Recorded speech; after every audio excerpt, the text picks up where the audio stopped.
Bismillahirrahmanirrahim. Assalamualaikum warahmatullahi wabarakatuh.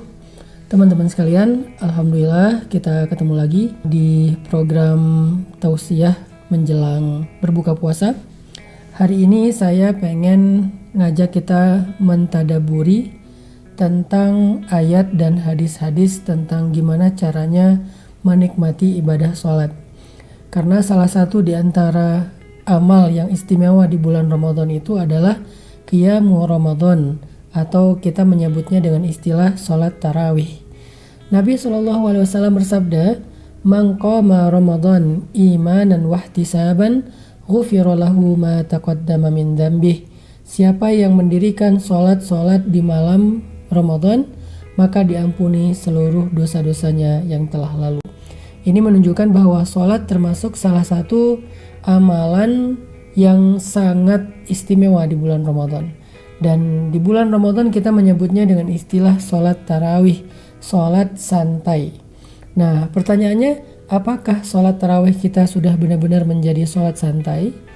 Apakah sholat kita setelah tarawih seperti sholat wajib, sholat sunnah, udah benar-benar bikin jiwa kita bisa ngerasain santai?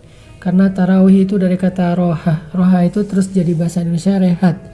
Berarti sholat tarawih itu adalah rohatun nafs, sholat rehatnya jiwa.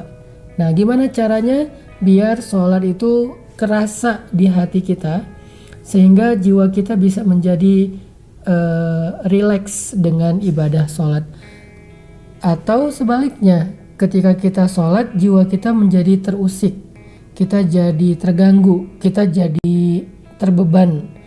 Hari ini saya pengen kita tadaburi beberapa ayat dan hadis tentang cara rileks di dalam sholat atau menjadikan sholat kita sebagai rohatun nafs, istirahat jiwa. Yang pertama, kita bacakan dulu ayat Allah di dalam surat Al-Mu'minun. Allah Subhanahu wa taala berfirman, A'udzu billahi minasy syaithanir rajim. Bismillahirrahmanirrahim. Qad aflahal mu'minun alladzina hum fi salatihim khashi'un. Sungguh beruntung orang-orang yang beriman, yaitu orang yang di dalam salatnya dia bisa merasakan khusyuk. Gimana sih cara biar kita bisa khusyuk sehingga sholat kita bisa menjadi rohatun nafs, istirahat bagi jiwa? Kata para ulama, khusyuk itu diraih dengan banyak hal. Faktornya itu banyak. Salah satunya adalah kalau kita bisa sholat dengan ihsan. Apa itu sholat dengan ihsan? Seperti kata Nabi, anta budallah ka'annaka tarah, fa'il lam takun tarah fa'innahu yarak. Beribadah atau sholat seolah-olah kita ngelihat Allah. Kalau kita nggak bisa ngerasain bahwa seolah-olah kita ngelihat Allah, yakinlah Allah melihat kita. Jadi cara untuk sholat yang rohatun nafs, yang bisa rehat bagi jiwa itu adalah ketika kita mau sholat, kita niatkan bahwa kita mau ketemu Allah. Kita niatkan kalau kita tuh mau ketemu dengan pencipta langit dan bumi. Bukan sekedar mau melakukan satu gerakan tertentu seperti berdiri, ruku, sujud, dan duduk. Bukan. Tapi kita pengen ketemu dengan Allah. Gimana caranya menghayati pertemuan dengan Allah itu menjadi sesuatu yang penting? Caranya kita harus merasakan fakir di hadapan Allah. Antumul fuqara'u ilallah. Kalian itu semuanya fakir di hadapan Allah. Maksud fakir, butuh kepada Allah. Sekarang pertanyaannya, siapa di antara kita yang ngerasa gak butuh sama Allah? Siapa di antara kita yang ngerasa gak punya masalah untuk ditolong sama Allah? Siapa di antara kita yang ngerasa gak punya harapan untuk meminta kepada Allah? Semua kita punya masalah, semua kita punya hajat, semua kita punya harapan. Dan satu-satunya yang bisa menolong kita dalam masalah kita, yang bisa memenuhi harapan-harapan kita hanyalah Allah.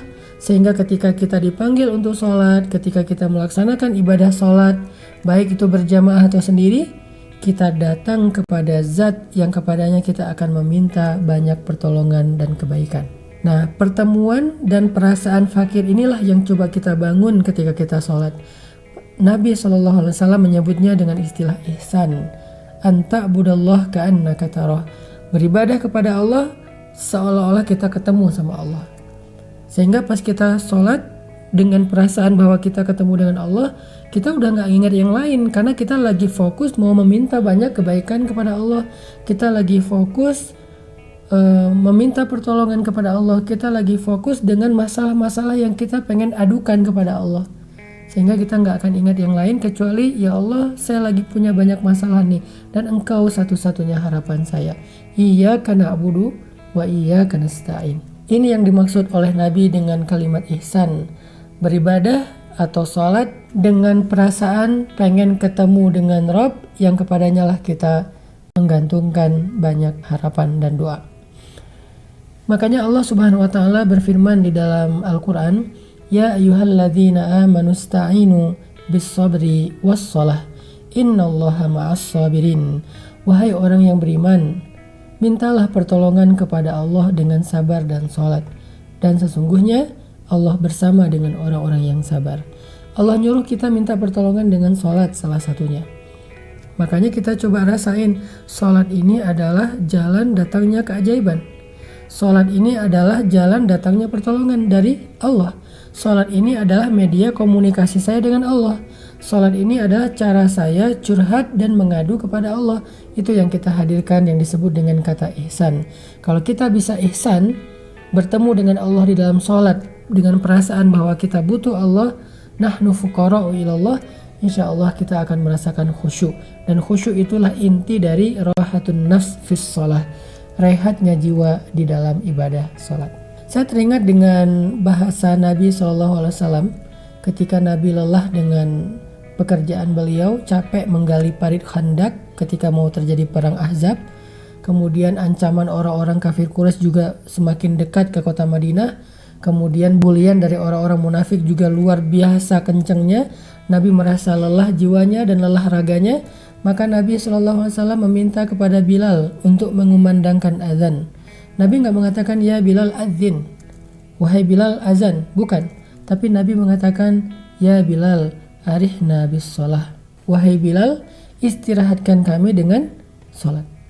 Apa maksud istirahatkan kami dengan sholat? Maksudnya Nabi itu kalau udah sholat merasa bisa rohah, bisa rehat. Dan itulah yang menjadi inti dari ibadah sholat. Ketika kita bisa merasakan rohatun nafs, ketenangan jiwa, kenyamanan, istirahat. Kemudian kalau kita misalnya membedah di antara bacaan-bacaan yang terkandung di dalam ibadah sholat, sehingga kenapa sholat ini bisa menjadi rohatun nafs, menjadi rehat jiwa adalah salah satunya karena di dalam sholat itu ada zikir. Bukankah Allah Subhanahu wa taala berfirman, "Ala bidzikrillahi tatmainnul qulub." Bukankah dengan mengingat Allah hati akan menjadi tenang? Zikir apa? Banyak. Ada doa iftitah, itu isinya zikir. Ada bacaan Al-Quran, isinya juga zikir. Al-Fatihah isinya zikir. Ayat-ayat yang lain isinya zikir. Ayat kursi isinya zikir. Kemudian ketika kita ruku isinya zikir. I'tidal zikir, sujud zikir, tahiyat zikir, sampai salam zikir. Sehingga zikir-zikir yang terangkum dalam satu ibadah ini harusnya membuat hati kita menjadi tenang kalau kita memaknainya dengan benar. Kita fahami apa maksud dari kalimat-kalimat itu. Apa maksud dari kalimat iyyaka na'budu wa iyyaka nasta'in? Apa maksud dari kalimat Allahu la ilaha illahu al hayyul qayyum kalau kita baca ayat kursi? Apa maksud dari kalimat Rabbana lakal hamdu hamdan katsiran thayyiban mubarakan fih?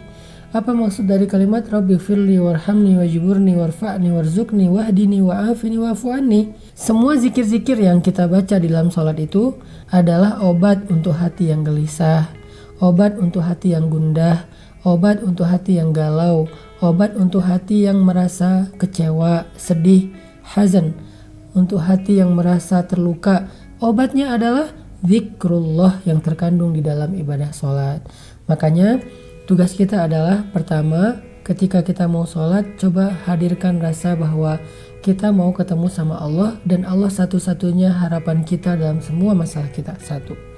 Kedua, pas mau sholat kita coba merasa bahwa kita emang butuh Allah. Karena kalau kita sholat dalam keadaan kita ngerasa nggak butuh Allah, kita bisa nyelesain sendiri, ya kita nggak akan ngerasa ihsan bertemu dengan Allah.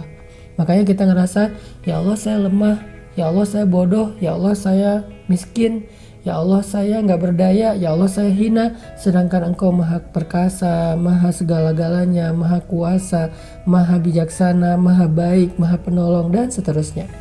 Hadirkan rasa nahnu fuqara'u ilallah. Yang ketiga, supaya kita bisa ngerasain rahatun nafs, di dalam sholat kita coba maknai kembali atau fahami kembali kalimat-kalimat zikir yang kita baca supaya kita mengerti dan bisa tadabbur. Kalau mau baca ayat, bacalah ayat yang kita mengerti terjemahannya. Usahain lebih sering membaca terjemahan-terjemahan dari ayat yang kita udah hafal, supaya pas kita baca di dalam sholat kita tahu banget arti dari ayat tersebut dan menjadi zikir yang menjadi obat hati. Kemudian yang keempat, caranya apa? Shollu sholatal muwaddi, kata ulama. Sholatlah seolah-olah itu sholat terakhir kita. Pengen dapat sholat yang berkualitas? Coba bayangin kalau sholat itu adalah sholat terakhir kita, yang kita nggak akan sholat lagi setelahnya, yang nanti di dalam kubur kita akan bilang, ya Allah kembalikan saya ke dunia, saya pengen sholat tapi udah nggak bisa. Dan kesempatan kita cuma sekali itu, sholat muwaddi, sholat perpisahan. Kira-kira kalau kita sholat dengan sholat muwaddi, sholat perpisahan, akan seperti apa sholat kita? Apa yang akan kita baca? Apa yang akan kita doa di dalam sholat kita? Karena itu yang terakhir kali, dan setelahnya kita akan wafat. Jadi itulah diantara nasihat-nasihat ulama tentang bagaimana cara menikmati sholat, baik itu sholat wajib ataupun sholat sunnah, terutama sholat tarawih, sebagaimana namanya tarawih dari kata roha. Mudah-mudahan tarawih kita adalah tarawih yang rohatun lin nafs, istirahat bagi jiwa yang sakit, jiwa yang terluka, jiwa yang gundah, jiwa yang sedih, jiwa yang kecewa. Mudah-mudahan istirahatnya adalah sholat. Makanya para sahabat mengatakan, annan nabiyya idza hasibahul amr fazi'a ila shalah. Nabi itu kalau ada masalah sedikit buru-buru sholat, ada masalah sedikit buru-buru sholat. Sholat apa? Sholat sunnah. Barakallahu.